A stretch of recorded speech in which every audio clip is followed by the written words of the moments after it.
about 4 years ago, and I actually met him in an Al-Anon meeting first. Because I was headed to an AA meeting, and it was in Montezuma, and they weren't having it at the time because of COVID, and I went to an Al-Anon meeting. But anyway, without further ado, please welcome to the podium our friend Kevin.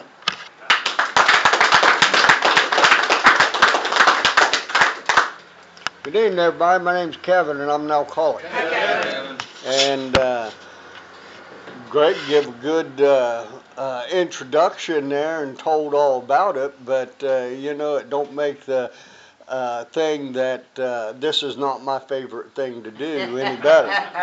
But the other thing that I know is I learned when I first got to these rooms that if somebody asks you to do something in Alcoholics Anonymous, do it. And actually, Greg had me scheduled for next week, but the fella that was going to speak tonight, something come up, and he couldn't make it, so he called me today and wanted to know if we could switch. And I didn't really think about it. I just said, yeah, I can do it, because I think one of the things that I know is that if somebody asks you to do something in Alcoholics Anonymous, you do it. And so I'm supposed to tell a little bit of what it was like, what happened, and how it is today. What it was like is I was the youngest child of 4 children. I had 2 brothers and a sister. They were a good bit older than me. I had a brother 9 years, I had a brother 10 years older, and I had a sister 14 years older than me. And I guess all I can share about that is life growing up for me was pretty good. And I had a couple older brothers and a sister, and I don't know, it was just something about where I grew up. If you had a couple older brothers, nobody seemed to mess with you very much. And I had one brother that was kind of known around town to he liked to fight. And I always felt that I was pretty safe around there. I had good childhood come up. We had a close family. We went on vacations. We had a place in Indiana.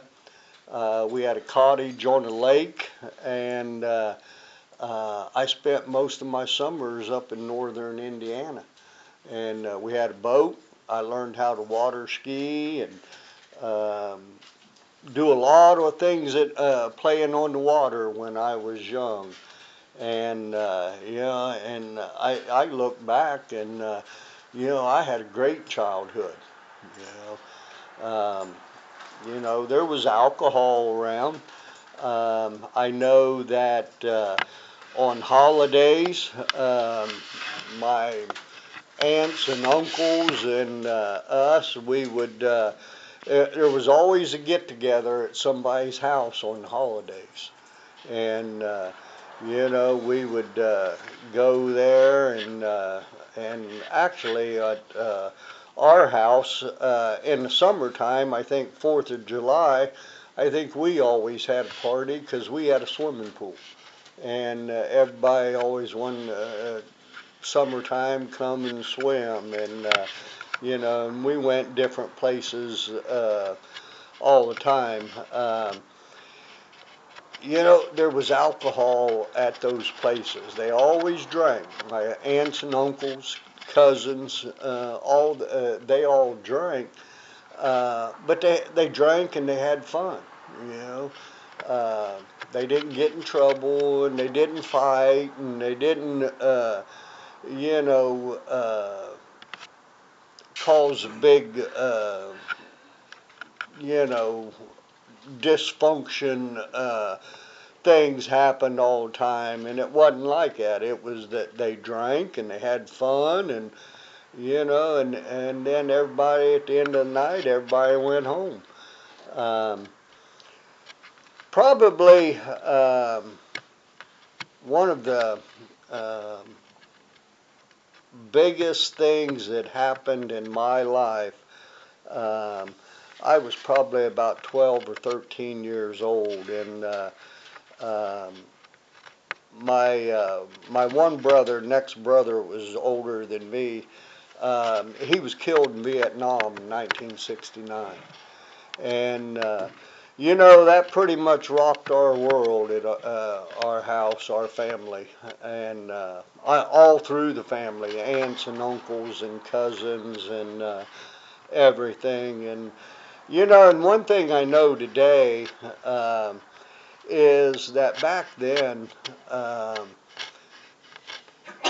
Not everybody knew how to deal with death and loss and that type of thing. And I think we were just kind of told that, you know, we had to kind of get over it, move on, and life had to go on. But it was always seemed to me that there was something left undone.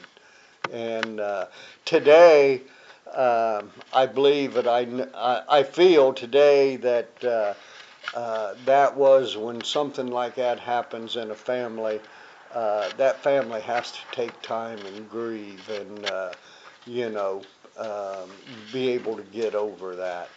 And, you know, and I believe today, um, I I can't really say about my dad, but I don't think my mom was ever able to accept that, and I don't think she ever had that time to grieve. Um, but you know, and nothing changed at home. I was treated good. You know, never went hungry, never was cold, never was without clothes. You know, and you know, and after that happened, I got to about in my teenage years, and I was allowed to kind of start getting out and going and doing things. And one of the first things that we found is that we got out with some of these people, and you know, and if we could find somebody to get us some beer, boy, we could get a couple quarts of beer and drink them that beer, and you know, and we'd get a little buzz off of that, and you know, and that was fun. We had fun, you know, and you know, and what started off to be, you know, once in a while on a weekend, kind of turned into be every weekend. And by the time I got in high school, um, pretty much was getting to be an everyday thing. And you know, I know this is Alcoholics Anonymous, but you know, I had a little drugs in my lifetime too. And about time I was probably 14, 15, um, you know, I think I probably discovered pot, and you know, we drank beer and smoked pot, and drove around in the country, you know, and you know, boy, was that fun. But you know, and you know, how simple is life can you get, you know, and but as I got into high school, I had a girlfriend, and you know, her family was probably what I would have to say a dysfunctional family. Every one of her brothers went to prison. Um, every all of her cousins and aunts and uncles, and they were pretty wild drinkers, and and that was the way that was, and I kind of found this, and right off the bat, I liked that. I liked that environment. I liked them surroundings, and thing was is her mom and dad really didn't say anything to us. They didn't mind if we drank and got high, but they wanted us to do it there at their house, so they knew where we was at. So it didn't take long to catch on. About every weekend there was a party at their house, and and that all kind of went on, and there was good times and there was bad times, and I don't think anything spectacular, but that was how that worked. Um, we in our senior year, she got pregnant, and I graduated in June. Got married in August and had my first. We had the first child in January, and I was 18 years old. Yeah, and I didn't know nothing about being married. I had no clue on how to be a parent, and I had no clue on how to be responsible. And but there was some really rough times there, and I know today, and I can look back and see that alcohol had a lot to do with that. It was it was causing problems at that point in my life. That marriage lasted 8 years. Got divorced, and that just kind of opened the door for me to just kind of cut loose and go wild, and that's what I did. You know, Drinking picked up, drug use picked up, and involvement with the legal system picked up. And and I didn't know it at that time, but that was the kind of life I was going to lead for the next, I don't know, 20 some, 30 years, probably close to 30 years. And, I drank for just a little over 30 years. And, so my drinking career started pretty early, and run through my 20s, through my 30s, and into my 40s. And I had a lot of problems, a lot of trouble. Not really going to go into what all my things were, but it was from drinking. And I think everybody in this room knows a little bit about drinking and where it can take us. Um, but a few years later, I got married again. Um, I had 2 children from my first marriage. I had 2 children from my second marriage. My second marriage lasted 15 years. Um, I never really changed anything, and that was the way that I lived. I continued doing what I was doing. Um, my mom, I'm going to back up just a minute here. My mom and dad died. I was pretty young when they died. My dad died in 1978. My mom died in 1982. And, those years, I was just kind of left on my own. And not that, I needed my mom and dad to teach me. They taught me what I needed to know when I was growing up. But I never applied that to my life.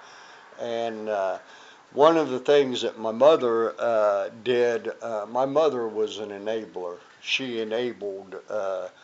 She was a very bad enabler. And one of the things that happened is that when I'd get myself in a bind, my mom would bail me out. And and I got pretty used to that. Um, and when my mom died, I was just kind of out there in the world on my own. And I mentioned a little bit before. I had a long-running stand with the legal system, and but I guess to qualify myself for this program, um, I had two failed marriages. I lost many jobs. I had 13 OVIs, and I basically was a liar, a cheat, and a thief, and that's where alcohol took me. And and that was all I was worried about, where my next drink was going to come from. So and that was kind of the way my life went. Um, I was an everyday drinker. Um, I drank to get drunk, and that was what I was all about. You know, I didn't want to be an alcoholic. I just wanted to be a guy that drank a lot of beer. You know, and I was a guy that drank a lot of beer, but today, reality stares me in the face and tells me I'm an alcoholic today. You know, and on the night that I had my last drink, um, I was at a bar, and I was a bar drinker, liked to drink in bars. I was at a bar, and they closed up, and they closed a little bit earlier than some bars. And I left that bar and um drove to another bar. And I remember going there, but once I walked into there, I have no recollection of what went on the rest of that night until um, I was, I guess I was, I come to with the pecking up on the window, and I was sitting in the middle of the road, passed out, my headlights on, the radio playing, and it was probably 3 or 4 o'clock in the morning. Have no idea how long I sat there. Have no idea what happened from the time I left that bar till I passed out in the middle of the road. And a deputy sheriff was pecking on my window, and that was my last drink. And I went to jail, and the next morning I was trying to figure out in my head how am I going to get out of this one. And and they brought this what they call it then, I don't know what to call it now. They called it a discovery packet, and it was all your charges and everything that was in there, and it looked like Sears and Roebuck catalog. And I had a lot of charges. I had dope in the truck. I was drunk. Didn't have driver's license. Didn't have insurance. Didn't have license. I got myself in a pretty deep hole. Um, and when I come to that morning, sitting in the county jail, and I don't know what happened. I had been to Alcoholics Anonymous long before that. I went to my first Alcoholics Anonymous meeting in 1982, and I went to my first treatment center in 1984, and that's where that book come from, my very first treatment center, you know, and You know, and I've been fortunate enough to hang on to that book all these years. Um, but when I found charges, I don't know, you know, they talk about um, having a spiritual experience or spiritual awakening. And they read those charges, and you know, I don't know what was different that time than any of the other times, but something come over me at that point in time, and I basically in that jail cell dropped to my knees and said, God help me, I can't live this way anymore. And you know, that was my last drink, you know. um, and that was in 2002. Um, my sobriety date is June 10th, 2002. If God is willing, for another couple days, I'll have 22 years on Monday. And you know, by the grace of God and program of Alcoholics Anonymous, I'm sober today, you know. And but I want to read just a paragraph out of this book here, and it was kind of what I had to learn, and a little bit of what alcohol was like in my life and what I had to learn to do. Uh, says, and this is in the doctor's opinion of the big book of Alcoholics Anonymous. It says, men and women drink essentially because they like the effect produced by alcohol. The sensation is so elusive that while they admit it is injurious, they cannot after a time differentiate the true from the false. To them, their alcoholic life seems the only normal one. They are restless, irritable, and discontented unless they can again experience the sense of ease and comfort which comes at once by taking a few drinks, drinks which they see others taking with impunity. After they have succumbed to the desire again, as so many do, and the phenomenon of craving develops, they pass through the well-known stages of a spree, emerging remorseful, with a firm resolution not to drink again.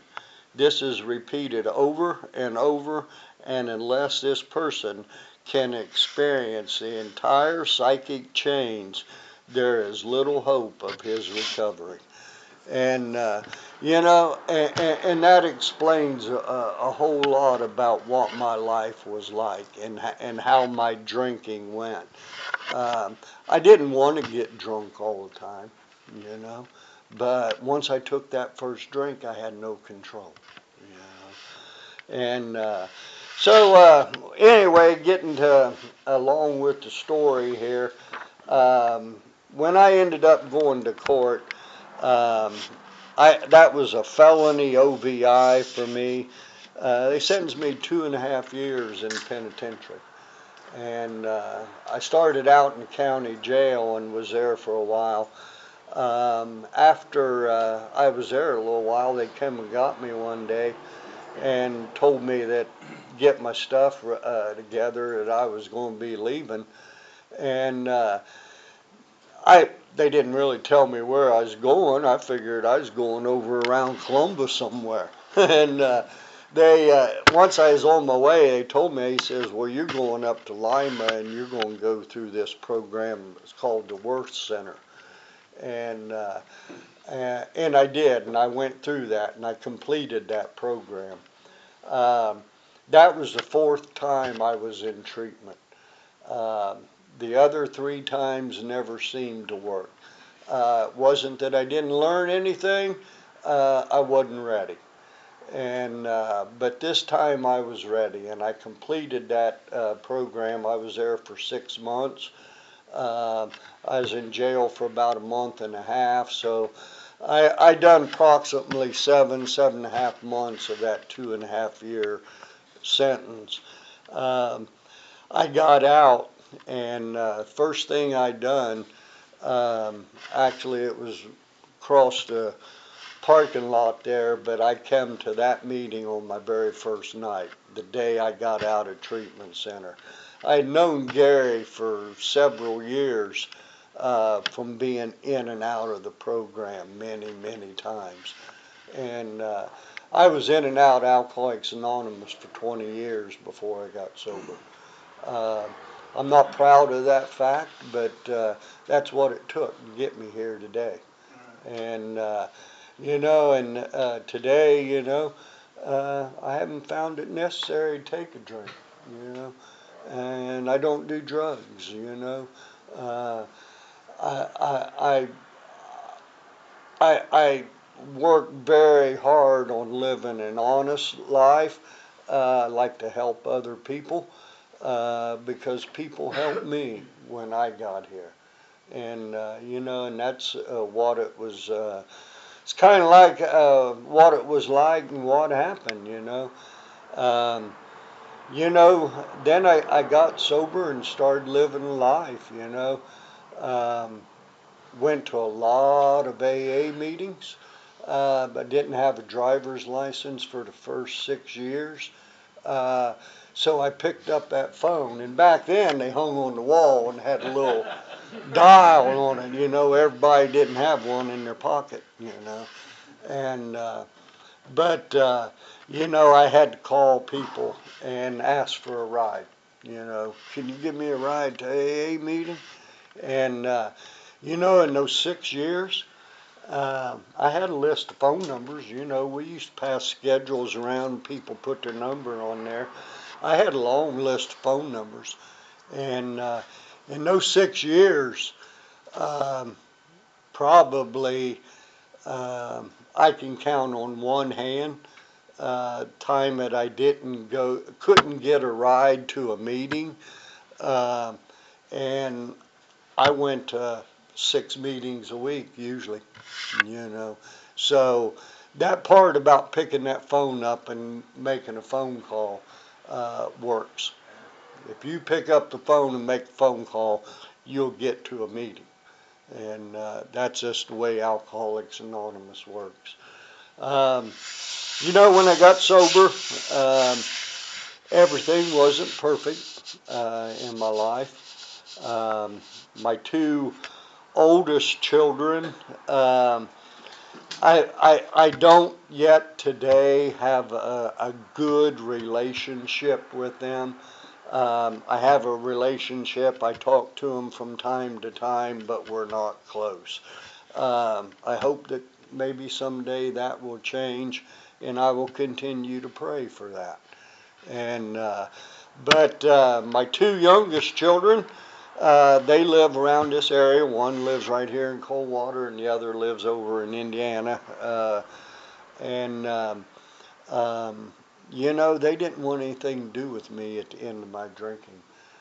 When I got sober, they came and they lived with me until they graduated from high school.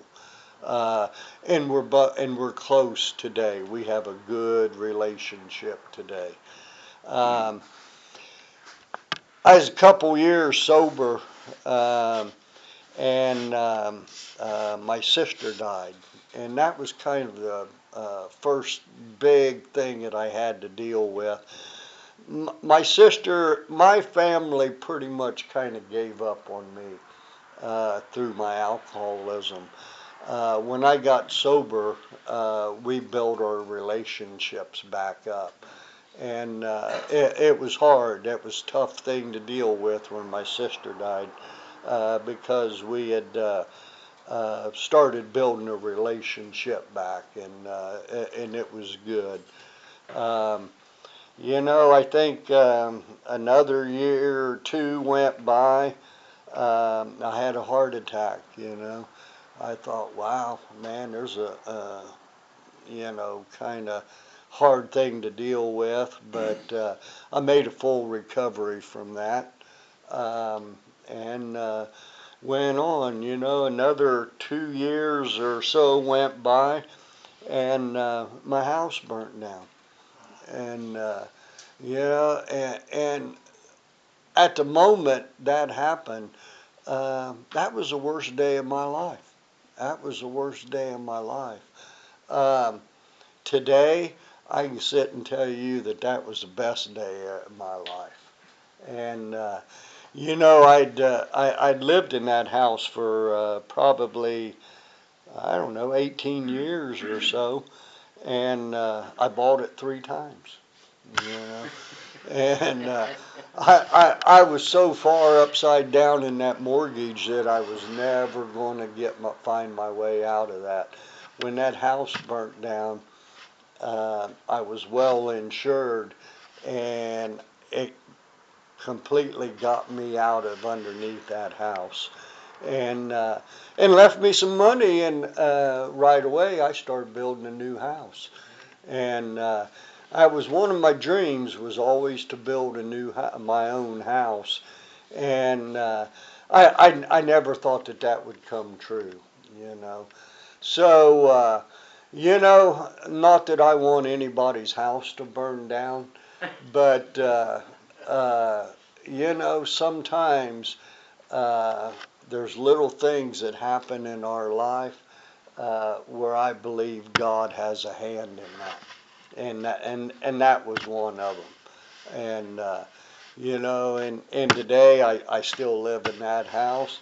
I've lived at the same address for 35 years, you know, and for me that's a miracle. That's truly a miracle. Um, I went on. I worked construction most all my life. After my house burnt down, I built a new house. I worked for myself. I started my own company, and I worked for myself for about 9 years, and enjoyed it. Loved what I did. Few years ago, I retired, and um,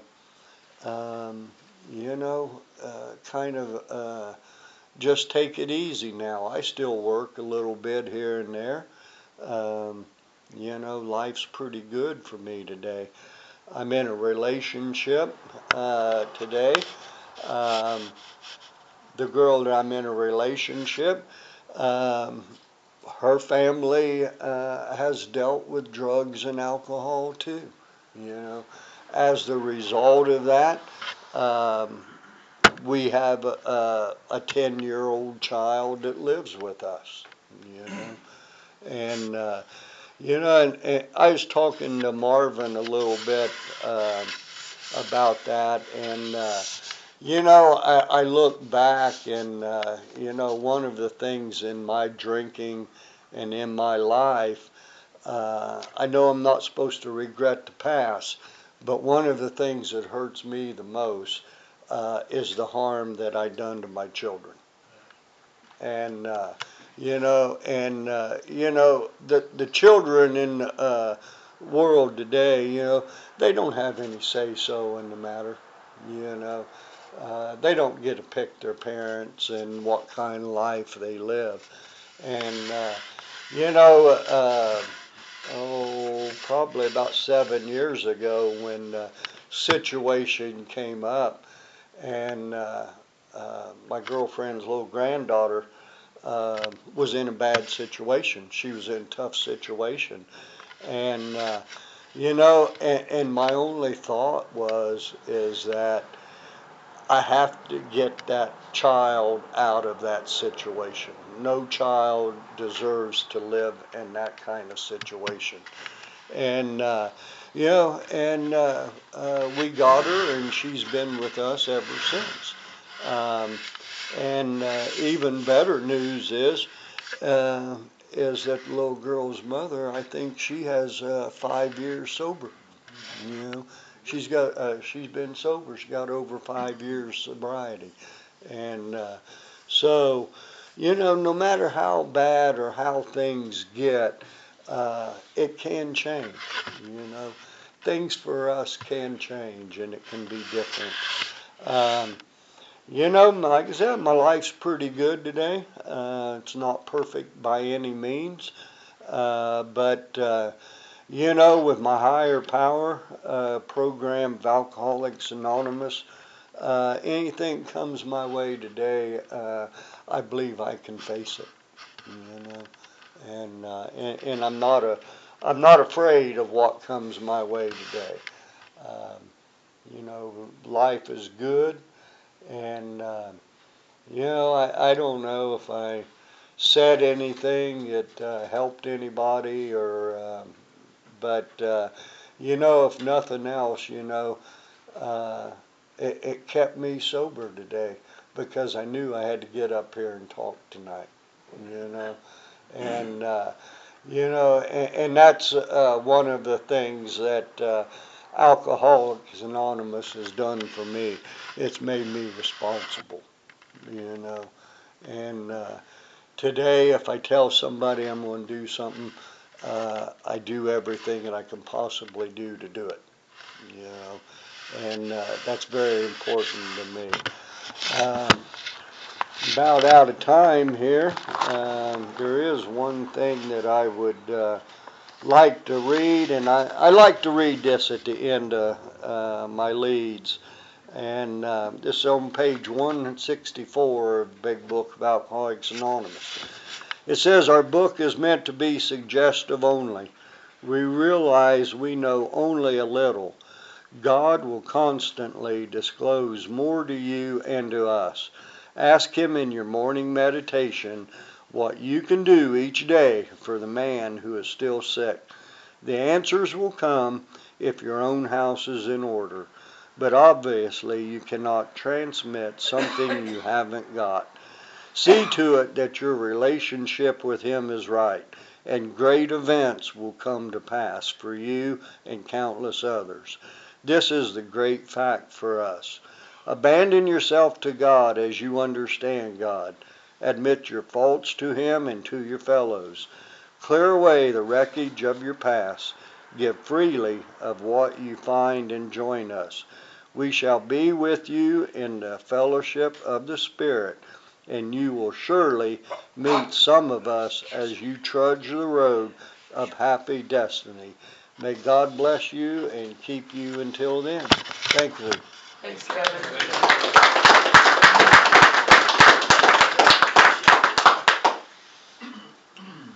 I'm Greg, alcoholic. Great. Thanks, Kevin. You know, there's a few people in this room that when they make comments after a lead that I make sure I pay attention to, and you're one of them for me, and I appreciate it. We are toward the end of the hour, so we'll close with the Our Father.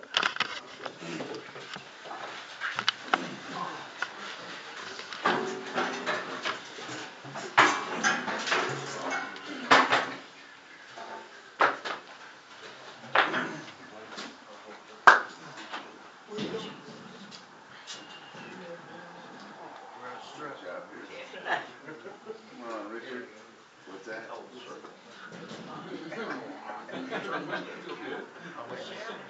Kevin? Who keeps us sober today?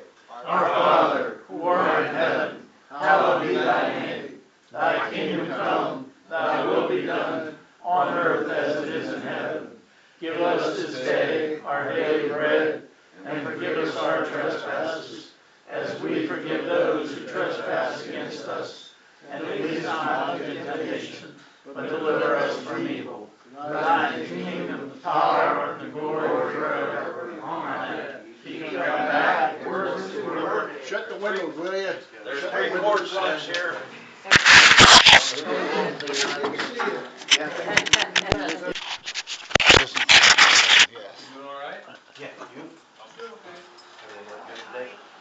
I'm Greg, alcoholic. I'd like to welcome everybody to the Friday night meeting of the Coldwater Alcoholics Anonymous group. We are a lead meeting group. We encourage Coldwater group. We encourage everybody to get a home group and a sponsor, even if it's only a temporary sponsor. If you're interested, see a home group member after the meeting. Can all raise their hand, please? Anybody who'd like, I'd ask you to join me in opening this meeting, first with a moment of silence for all those who are still sick and suffering from alcoholism, followed by the serenity prayer.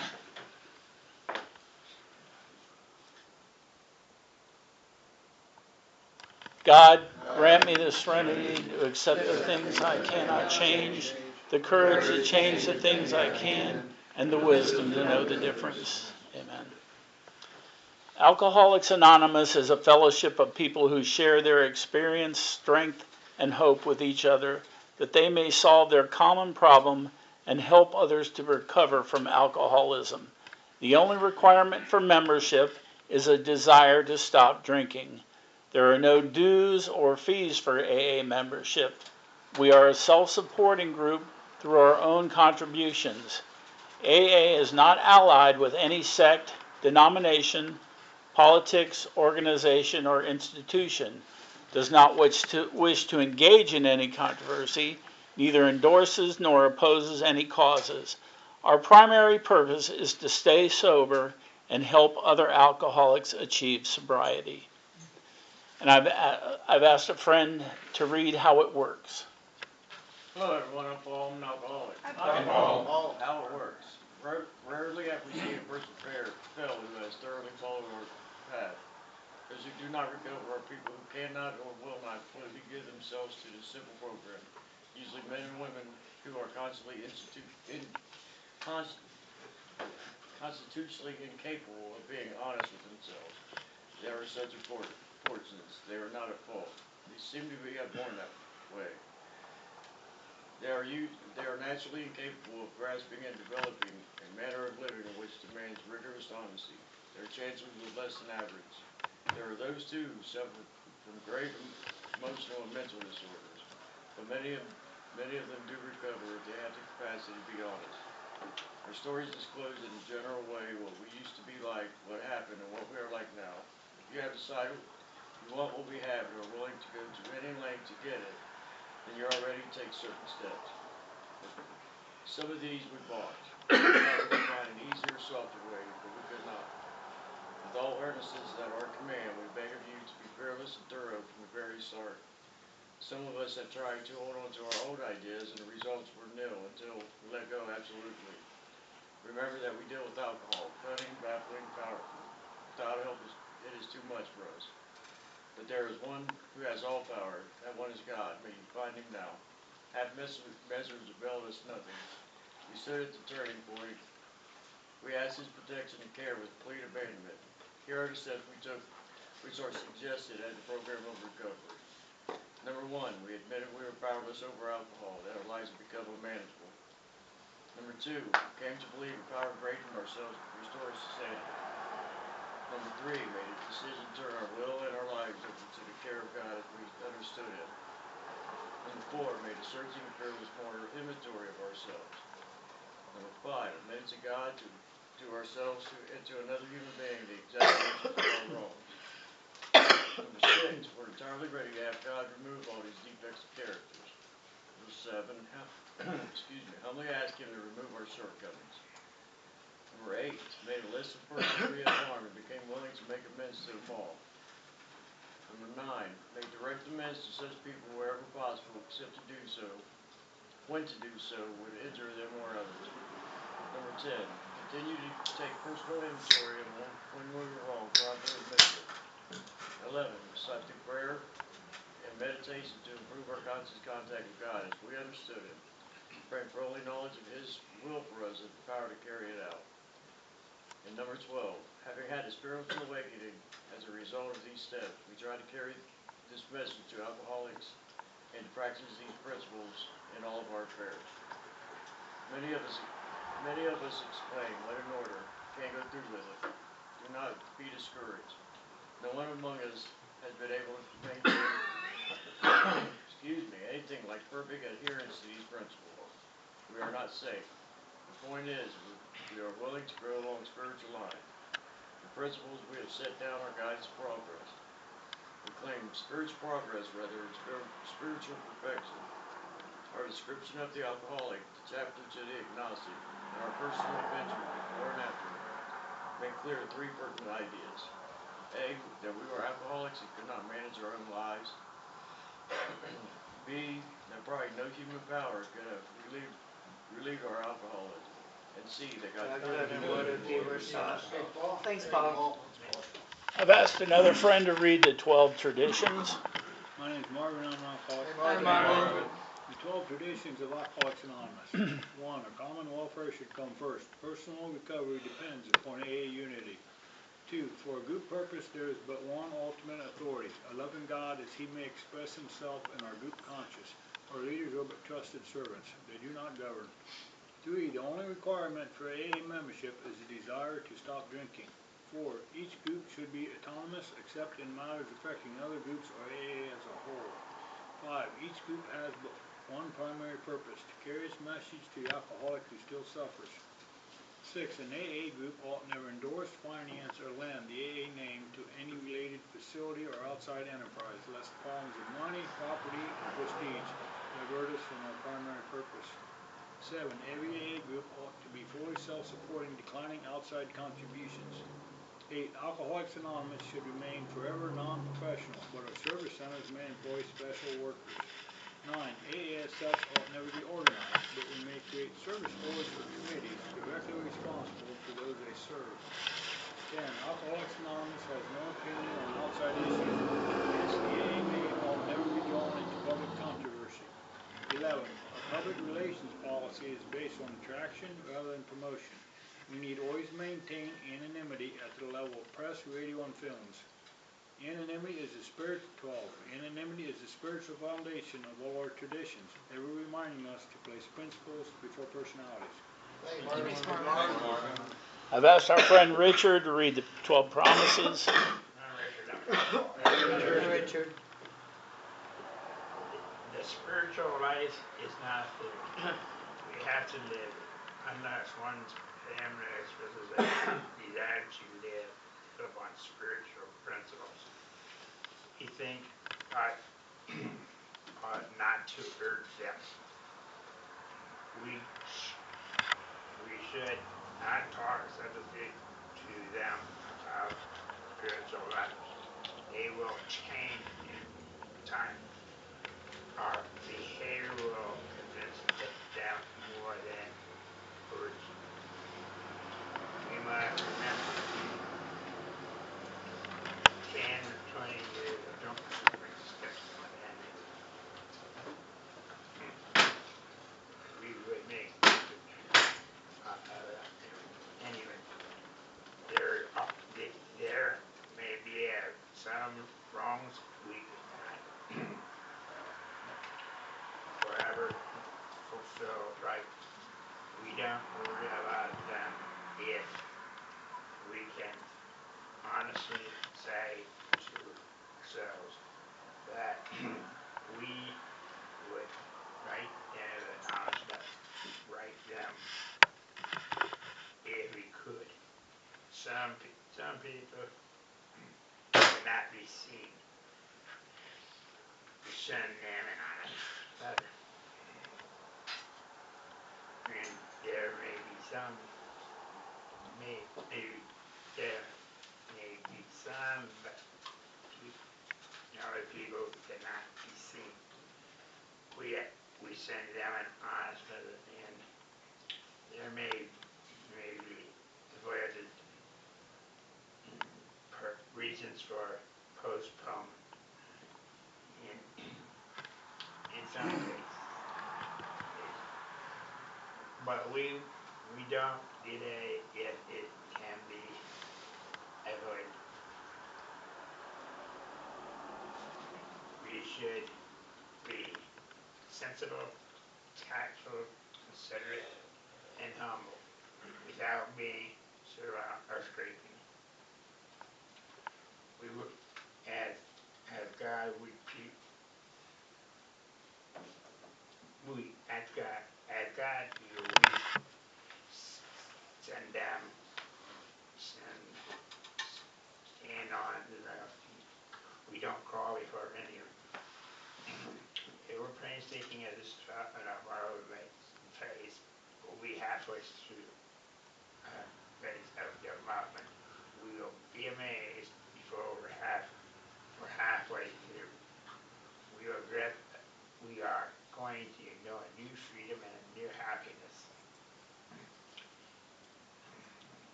a new feeling, a new happiness. We will not do that to pass on and shut the door on it. We'll comprehend the word of serenity, and and will know peace. No matter how far down we are, down far, no matter how far down, comprehend the word scale. Go far in the scale we have gone. We will see how our experience can benefit others. That feeling of uselessness and self-pity will disappear. We will lose new interest in selfish things.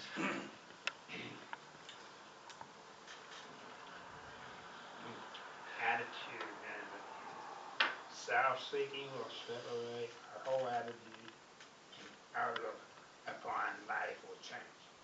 Fear of economic insecurity will leave us.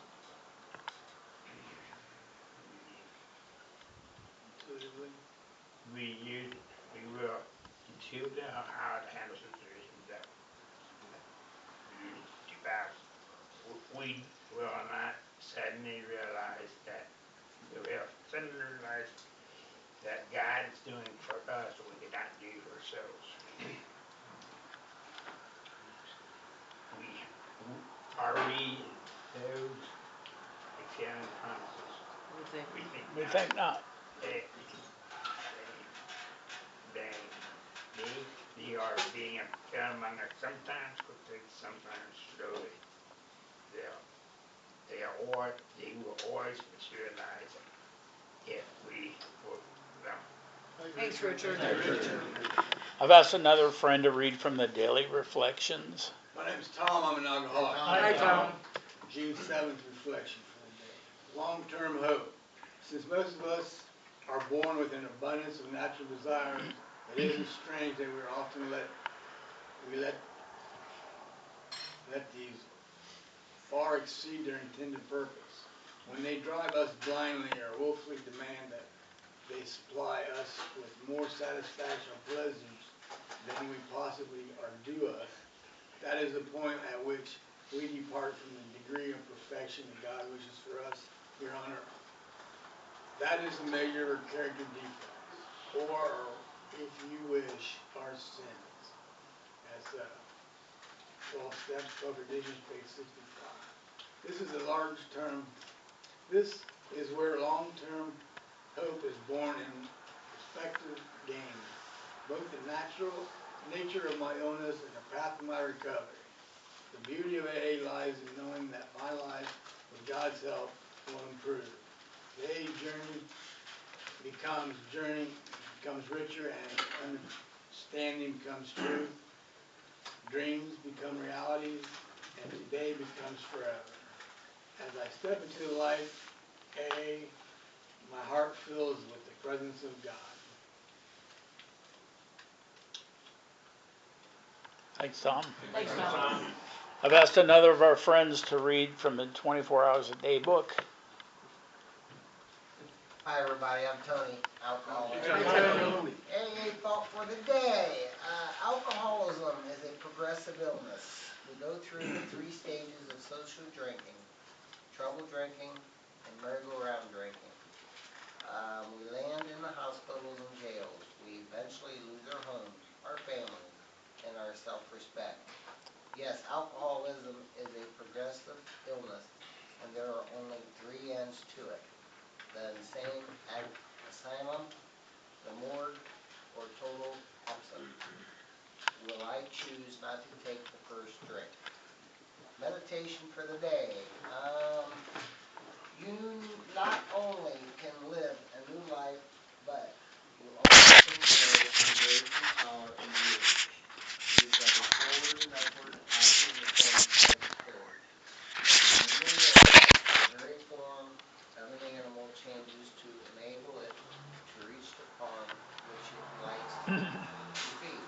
Your whole character changes as you reach upward for the things of the Spirit, for beauty, for love, for honesty, for purity, and for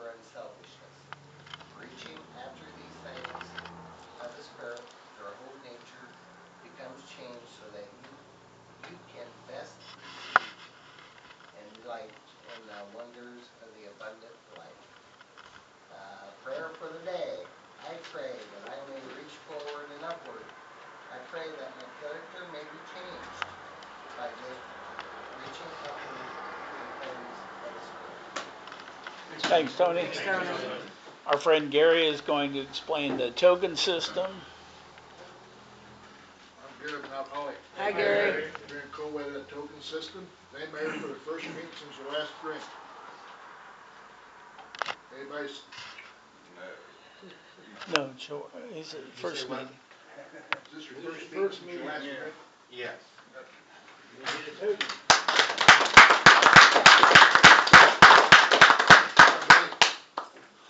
Anybody take a drink, stick it in your mouth, and they belch, you can have one, alright? Alright, everybody's operating 1 month continuous sobriety. 1 to 3, 3 to 6, 6 to 9, 9 to 1 year. Any year thereafter, we have monthly tokens. Anybody celebrating any monthly sobriety? We thank our higher power for another day. We're a self-supporting group. I'm going to pass the seventh tradition basket. If you have a court slip that needs to be signed, put it in the basket. I'm going to give it back to you after the meeting. And our friend Brad is going to read any of the AA announcements. Hi everybody, I'm Brad, I'm an alcoholic. Hi, Brad. Dual anniversary Mendon and St. Mary's groups are having an anniversary June 15th at the Living Hope Church at St. Mary's. Doors open at noon, eat is at 1, lead is at 2, and the lead is Leah and Corwin. Looks like they're going to have door prizes and 50-50 drawings. Please bring a fridge and a covered dish.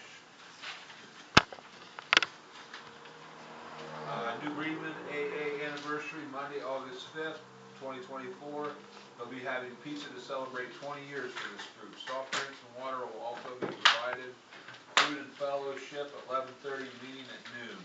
That's where they hold a New Greenman meeting in New Greenman, Ohio. The Winchester meeting will now meet starting in February of 2023 in Farmland, Indiana, at the Christian Church on 212 North Main Street on Tuesday at 7 p.m. There's a men's recovery retreat at the Spiritual Center of Maria Stein in Maria Stein, Ohio, Friday, July 19th through the 21st.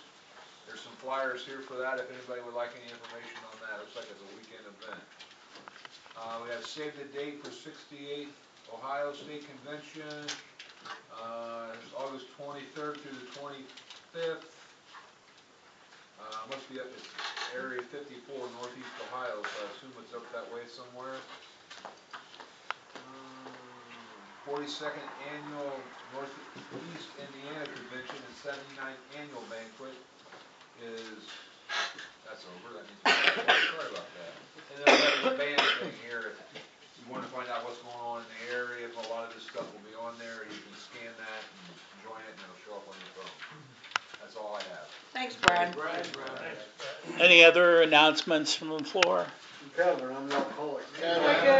Fort Recovery Group will be going to Pine Lake on July 20th. It starts at noon. Bring your family and friends. I don't know. I'm not exactly sure on the admission price, but if you don't want to swim, you don't have to go in. We set up outside the gate, and we have food, fun, and fellowship. I think they're going to probably eat around 2. Bring a covered dish. The meat will be provided by a Fort Recovery Group. And this Sunday, Fort Recovery meeting will be meeting next door to the church. They have an ice cream social at the church, so they've allowed us to use the parsonage next door to the church. So that will be this Sunday only, and then we'll be back at the church. That's all I got. Thanks, Kevin. 2 or 3 months ago, I made an announcement from the floor that I'd be chairing these meetings in June, and At that time, I asked for any volunteers. I was fortunate enough to have 3 people come forward and say that they would give leads for me. And I went, phew, that was easy enough. But you know, I think leads serve several purposes, and 2 of which, number 1 would be that, you know, we all like to hear leads, you know, that we hope will inspire us, or that will take something from it that will help us to continue our sobriety. And you know, we all like to hear leads from people that we haven't heard before in hopes that we'll hear something new. But you know, and let me say it this way: all leads are good, but let's face it, some are better than others. The other purpose, I think, for a lead, for the person that's giving it the lead, it can be a vehicle for catharsis. More than once I've heard in this room where somebody was giving a lead and they shared something and they stopped and said, wow, that's the first time I've shared that, and it really felt good. And you know, I think that's another purpose for lead, and that's why it's good to hear people give more than one lead. And the other thing, you know, we all go through trials and tribulations, and that person may have, now granted they could do it in a comments, but they might want to share in a lead something that, how the program helped them to go through a trial and tribulation, or something good that happened to them that they feel the program brought about. So, for tonight's lead, I meant that